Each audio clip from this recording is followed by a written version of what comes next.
Hello and welcome back to my channel, Every Last One, Every Last One, the vinyl collection bragathon to justify my incessant retail therapy. Today I'm here to talk to you about one of my favorite ambient records of all time, Aphex Twin's Selected Ambient Works Volume 2. Enigmatic musician Richard D. James, aka the Aphex Twin, emerged in the early 90s as a highly prolific producer, releasing a huge amount of albums under God knows how many aliases. Within that massive body of work, to me, one album remains singular. Aphex Twin's second album from March of 1994 was the follow-up to his first official full proper album, 1992's Selected Ambient Works, 85 to 92. Unlike that previous electronic classic, Saw 2 was a pretty drastic departure as it didn't feature any of the same glitchy beats or acid lines as its predecessor. True to its name, Saw 2 is 3 hours of introspective, floating, beatless, and expansive ambient tracks. From peaceful and serene, warm and comforting, to cold and ominous, to the outright frightening. Richard said much of the music here was inspired by his lucid dreaming as well as his synesthesia, which is a condition where the brain associates tones with forms and shapes, letters, even colors. As someone who is synesthetic, I can say that I really hear this because when I listen to the record, I can hear completely different sonic palettes that sound like they were inspired by completely different things. Richard also famously described this record as, quote, standing in a power station on acid. There's an image for you, which I would concur with when listening to the feeling derived from some of the more ominous tracks on this record, particularly number 23, Tassels. I guess this is the point where I should mention that all of the tracks, bar one, were originally untitled, but in the liner notes there were photos associated with each of the songs on the record. And over time, fans derived their own titles based on those photos, and over the years they've stuck. In Mixmag in 1995, Richard was quoted as saying, Ambient Works 2 is the stuff in his catalog that he prefers to listen to.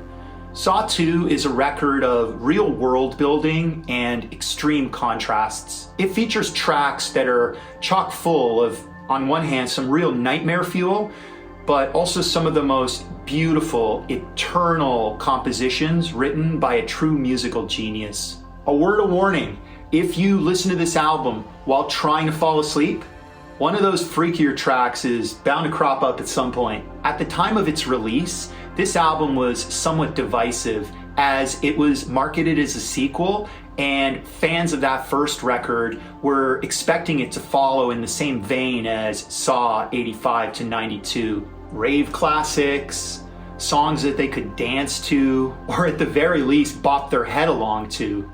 Instead, they got this haunting, mostly beatless, auditory journey, conjuring images of vast landscapes, outer space, desolate oceans, creepy forests, futuristic, almost cyberpunk, rain and neon lit cities, and alien worlds. So many of the songs involve repetitions, these mantras that repeat relentlessly, changing and evolving ever so gradually, and revealing more of themselves over repeat listens. When I think about it, this record is far closer to the original definition of ambient. Brian Eno coined the term as unobtrusive music designed to enhance a space. So, like music for airports, his first album. But he also said that it must be as ignorable as it is interesting.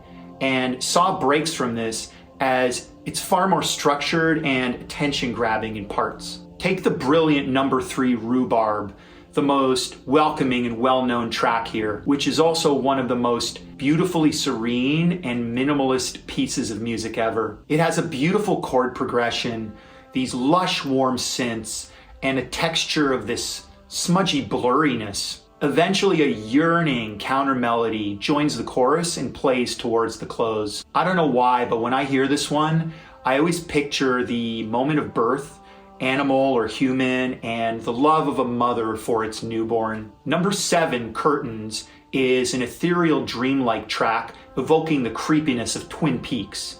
It's got a repetitive mantra-like riff that plays hypnotically in the background. This one's almost like walking through a haunted house. Similarly, number 18, Windowsill, builds bongos and other percussive tones onto a looping flute motif. There's a feeling hanging over the more menacing tracks here of almost like a sense of being watched.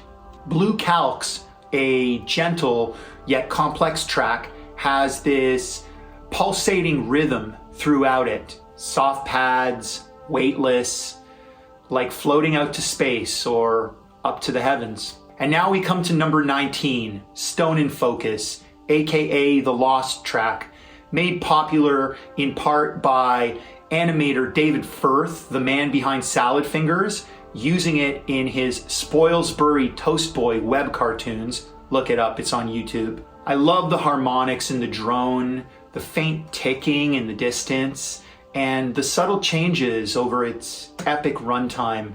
This one's like a meditation on life.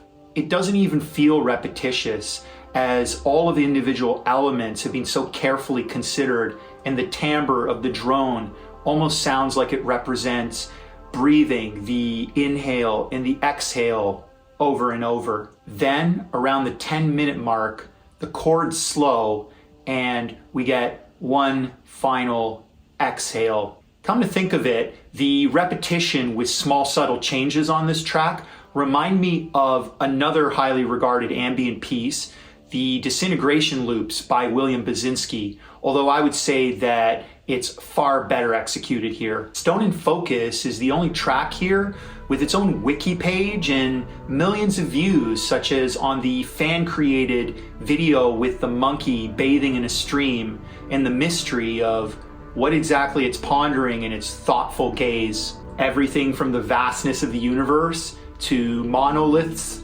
to existential despair. Number 20, Hexagon, features another mood entirely. There are these uplifting, bouncy rhythms, harmonic counter melodies evoking futuristic Japan, the endless metal and neon of a cyberpunk landscape. Similarly, number 17, Z-Twig, drips with childlike wonder. A fleeting moment at daybreak, sunny, twinkling synths spiraling in the distance. This one is a beautiful 2-minute vignette.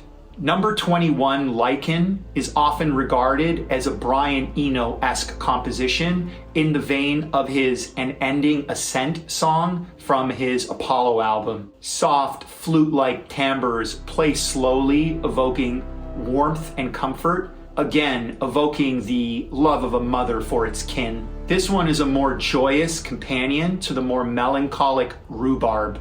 All right, so those are some of my highlights from the album and how I sort of describe them. Now we're gonna get into the remaster and how it sounds. In terms of the digital remaster, some have commented on audible noises coming on some of the louder peaks on this record, and audible glitches and noticeable distortion during those moments. I listened myself, and on Stone in Focus in particular, I was able to hear some of this kind of overdriven sound come on both the digital as well as the vinyl editions. Although, as we'll get to in a second, that's by far a perfectly okay trade-off for me in getting this edition. All right, so now we're gonna go through the vinyl. First up, this is my original vinyl issue of the album from 1994. This is the limited edition brown vinyl.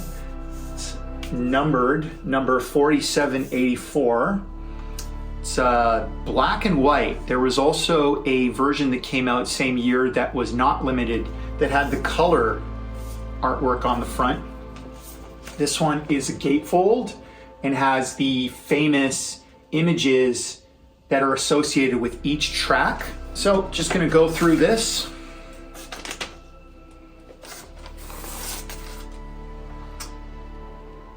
Original limited edition on brown vinyl, blue calyx.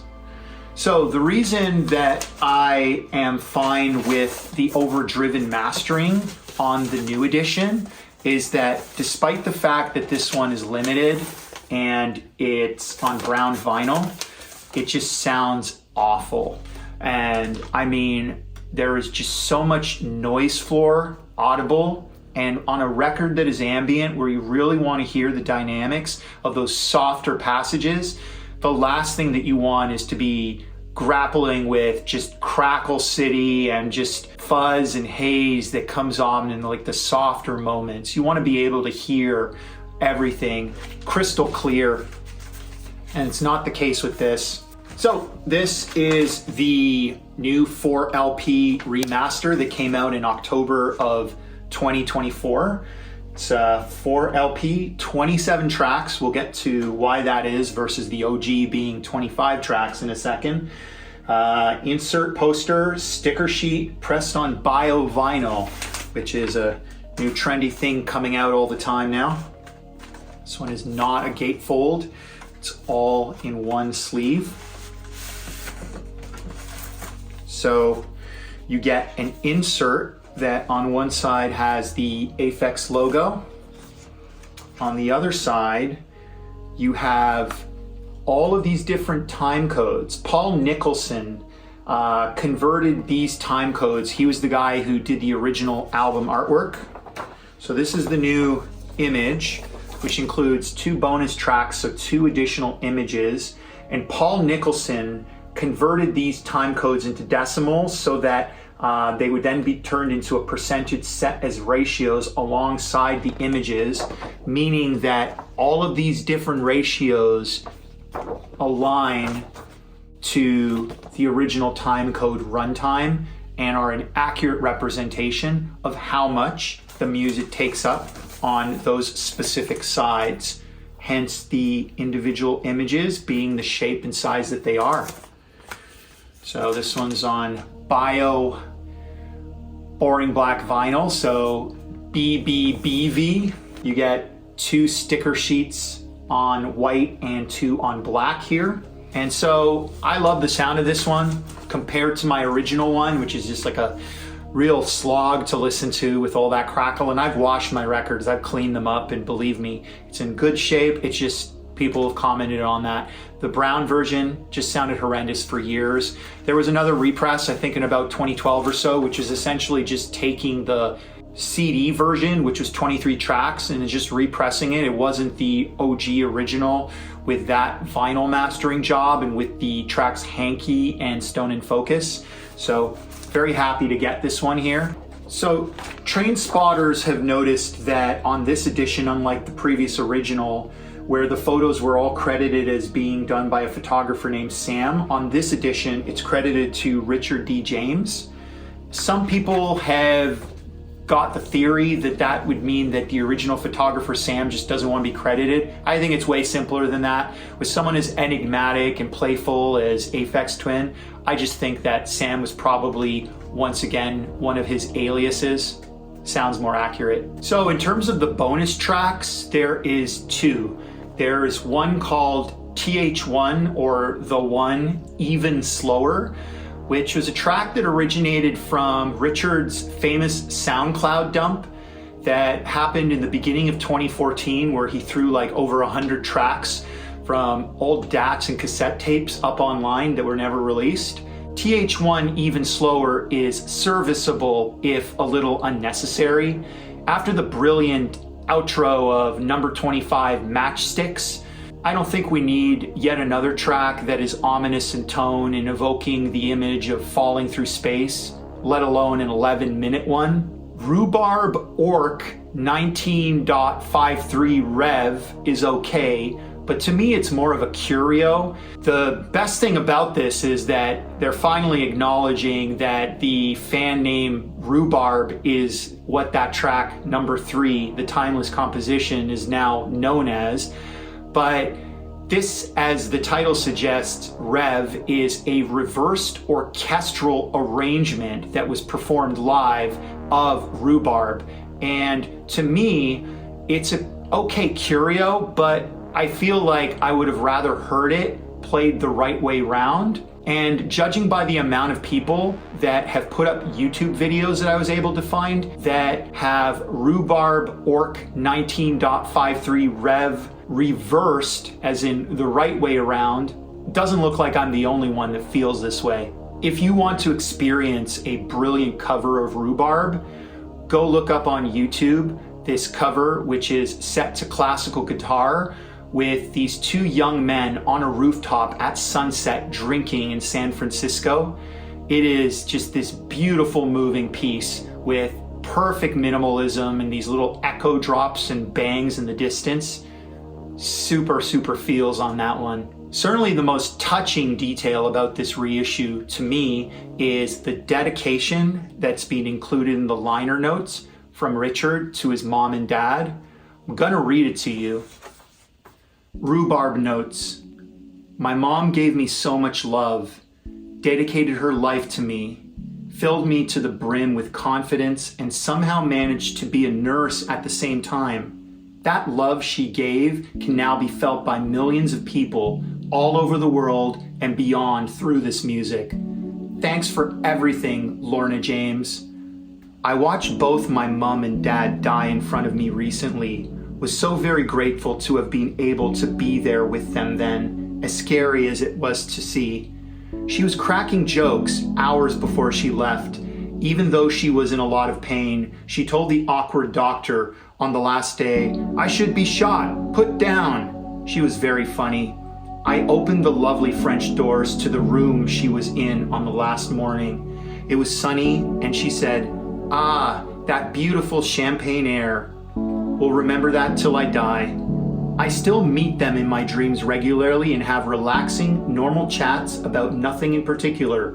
I'm going to see if all three of us can listen to this track next time we meet up. Richard D. James, June 2024. For further info on this breakthrough album, there's countless YouTube videos. There's 33 and a third book, which I don't think is very good. Don't look up that one. But if you haven't heard this one, definitely get on it.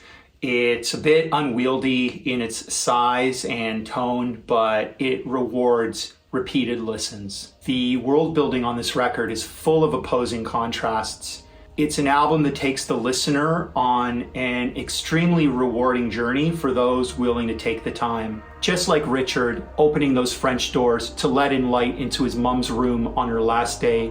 Even though life is full of dark days, we can always slow down and appreciate the consistency of the sun. Not everything will return, but the sun always will. Thanks for watching. Drop me a like if you enjoyed this content. Let me know what you think of Saw 2. It's a record that speaks deeply to me. I hope it does to you too. Give it a listen. Thanks again. See you next time.